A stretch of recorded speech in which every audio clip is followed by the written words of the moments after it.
Bonjour à tous et bienvenue sur ma chaîne de magie. On se retrouve aujourd'hui pour un super tour de cartes. Vous allez voir, donc je vous fais la démo et après on passera à l'explication de ce tour. Donc vous avez un jeu de 52 cartes, vous pouvez très bien montrer les cartes aux spectateurs comme ceci, avant de commencer votre tour. Et donc vous expliquez, alors le mieux c'est de le faire à 2 spectateurs, vraiment c'est le top. Donc vous allez expliquer au premier spectateur qui va devoir choisir un chiffre impair dans sa tête, n'importe lequel, entre 1 et 52. Et il va devoir distribuer les cartes comme ceci sur la table. Regardez la carte sur laquelle il arrive à son chiffre, ok, la mémoriser, la prendre et la mettre dans sa poche par exemple et de reposer le paquet comme ceci, ok. Donc et le second spectateur, il va devoir choisir lui un chiffre pair pour pas qu'il prenne le même chiffre que le premier, on sait jamais. Donc là le choix est totalement libre entre 1 et 52, pareil, il peut prendre n'importe quel chiffre. Et pareil, il regarde la carte ici, il la prend, et il remet le paquet ici, et celle-là il la cache, il la met dans sa poche où il veut. Ok. Donc là, vous donnez le jeu au premier spectateur, vous retournez, et donc il choisit un chiffre impair, donc le premier, n'importe lequel. Donc imaginons, il choisit 15, donc il va distribuer 15 cartes, 3, 4, 5, 6, 7, 8, 9, 10, 11, 12, 13, 14, 15, ici. Donc il prend la carte, il la mémorise, il la cache, donc je vous la montre ici. Il repose le paquet, il passe le paquet au second spectateur, et lui il va choisir 22. Imaginons 1, 2, 3, 4, 5, 6, 7, 8, 9, 10, 11, 12, 13, 14, 15, 16, 17, 18, 19, 20, 21, 22. Et le second mémorise le 4 de cœur. Il repose, il égalise, donc les cartes sont cachées. Ok.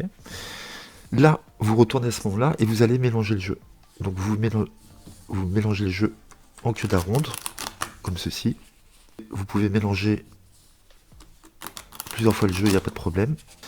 Et là, ce que vous faites, ça va être très impressionnant, c'est que vous retournez à nouveau, vous faites un ruban, comme ceci, et vous dites au spectateur, allez-y, remettez votre carte où vous voulez dans le jeu. Donc là, vous n'avez aucune indication, vous ne savez pas les cartes, et vous ne savez pas du tout où il va les mettre. Donc là, je joue le jeu, je vais me retourner, d'accord, je les mets au hasard, vraiment. Ici, voilà, tac, je referme, le spectateur referme le jeu, il égalise, il vous dit c'est bon, vous retournez, vous faites face à votre public, et là vous allez pouvoir retrouver les cartes, mais c'est vraiment génial, je trouve. Donc vous avez plusieurs façons de révéler les cartes. Soit vous prenez le jeu et vous le mettez dans votre poche, comme ça, bien égalisé, et vous dites je vais essayer de retrouver vos cartes dans le jeu. Et vous sortez les 2 cartes des 2 spectateurs dans votre main. Vous avez cette solution-là, vous avez une autre solution, moi que j'ai trouvé qui est pas mal. Donc là, imaginons, vous avez un sac en papier, je n'ai pas de sac en papier, mais imaginons que c'est un sac en papier, j'ai pris une boîte de gâteaux. Donc là, j'ai une boîte, imaginons que c'est un sac, et je vais vous le faire comme si c'était un sac.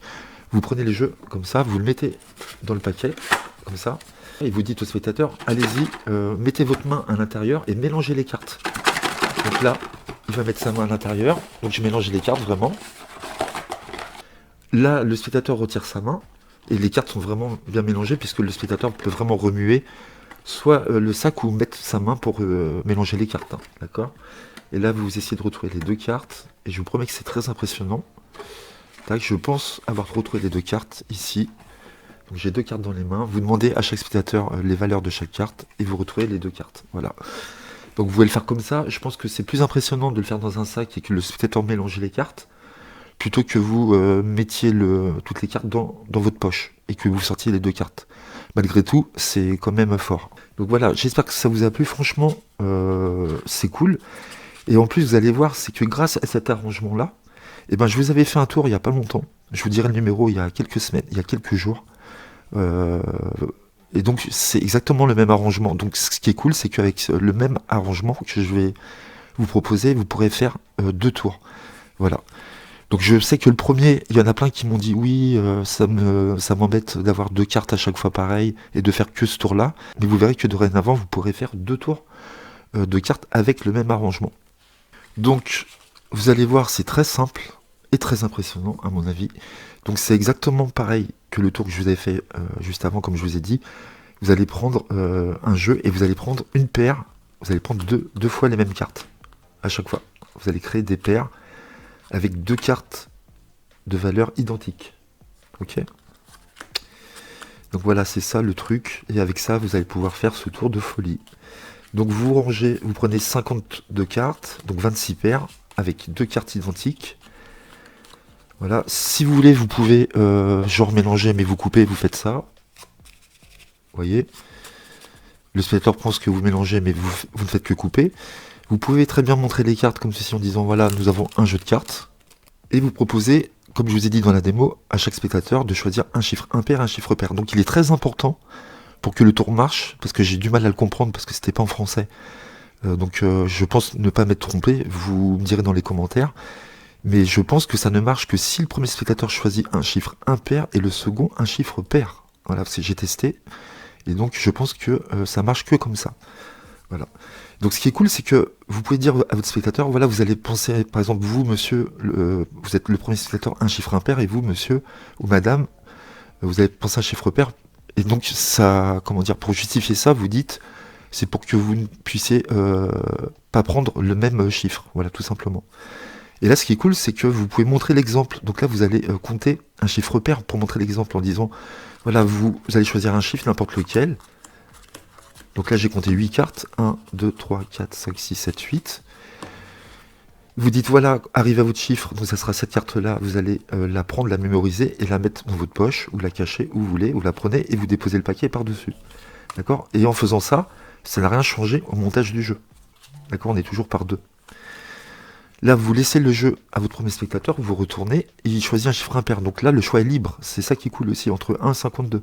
Donc imaginons, il choisit 9, 1, 2, 3, 4, 5, 6, 7, 8, 9. Il regarde la carte ici. Il dépose. Second spectateur, il choisit un chiffre pair. Il va dire, imaginons 12. 2, 3, 4, 5, 6, 7, 8, 9, 10, 11, 12. Pareil, il mémorise, il la cache. Il remet. Vous allez mélanger. Donc c'est bien de mélanger, même si ça sert à rien. Et regardez ce qui est génial dans ce tour, le fait d'avoir pris des paires identiques.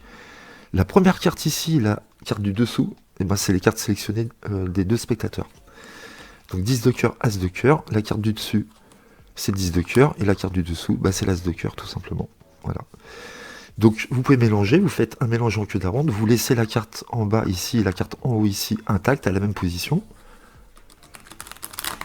Hop, là je l'ai passé, voilà, vous faites comme ça. Donc vous faites deux mélanges, ça suffit. Vous dites je veux mélanger les cartes. Donc vous laissez la carte du bas à gauche passer. Et la carte du dessus, vous la mettez au-dessus. Hein, ok.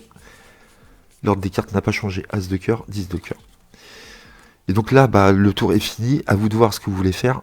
Donc si vous voulez le faire avec dans la poche, vous mettez le jeu dans la poche. Ah oui, alors non, j'ai oublié, pardon. Vous faites un ruban à ce moment-là. Et vous dites à votre spectateur, je vais me retourner et vous allez mettre les cartes où vous voulez. Donc ça, c'est très fort parce qu'on ne sait pas du tout où il les met. Et de toute façon, on s'en fout. Puisque de toute façon, la carte est là et en dessous. Au-dessus et en dessous. Donc ils peuvent les mettre où ils veulent. Donc là, c'est très fort. Ils égalisent. On se retourne. Et là, on va essayer de retrouver les cartes. Donc si vous voulez mettre le jeu dans la poche, bah, vous prenez juste la première et la dernière. Tout simplement, comme ça. Mais moi, je trouve que c'est pas mal. Mais j'ai réfléchi, je me suis dit, il y a peut-être d'autres moyens de le faire encore plus fort. Et donc j'ai pensé un sac en papier. Vous savez, les sacs en papier qu'on vous donne dans les boulangeries, de ce format-là à peu près, vous ne prenez pas très grand. Et donc ce qui est cool, c'est que vous avez le sac en papier, vous prenez le jeu de cartes, comme ça. Alors attention de ne pas le mettre comme ça, hein, parce que sinon vous allez flasher. Donc vous prenez le jeu de cartes et vous dites à votre spectateur, je vais mettre les cartes dans le sac. Et le fait de tenir comme ça, eh ben, vous allez lâcher les cartes dans le sac et vous allez garder juste la première et la dernière, comme ceci. D'accord, c'est très simple, ok. Donc vous introduisez votre jeu de cartes dans le sac, vous lâchez toutes les cartes. Là j'ai lâché toutes les cartes, mais j'ai les deux cartes en main. Et ce que je fais, c'est que je m'aide du sac, je colle les cartes à l'intérieur du sac avec mon pouce comme ça. Donc je tiens le sac, ma main est à l'intérieur, ok. Et là, soit vous prenez le sac et vous remuez comme ça, ou c'est encore plus fort, je pense, c'est que vous dites au spectateur, sans regarder, tournez la tête et insérez votre main dans le sac. Donc vous avez toujours les cartes ici contre le sac. Le spectateur va insérer sa main, et il faut qu'il se retourne, il ne faut pas qu'il regarde, d'accord.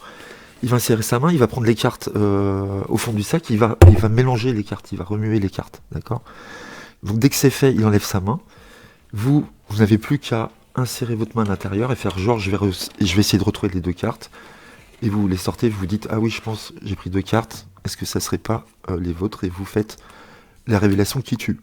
Voilà, donc je pense que c'est plus fort de le faire avec un sac en papier, que le spectateur insère sa main et mélange lui-même, plutôt que de le faire dans la poche. Donc je trouve ce tour vraiment très filou, très subtil, voilà, des tours comme j'aime. Voilà, j'espère que ça vous a plu, n'hésitez pas à liker, à commenter et à vous abonner à ma chaîne, et je vous dis à très bientôt les amis, merci, bye bye.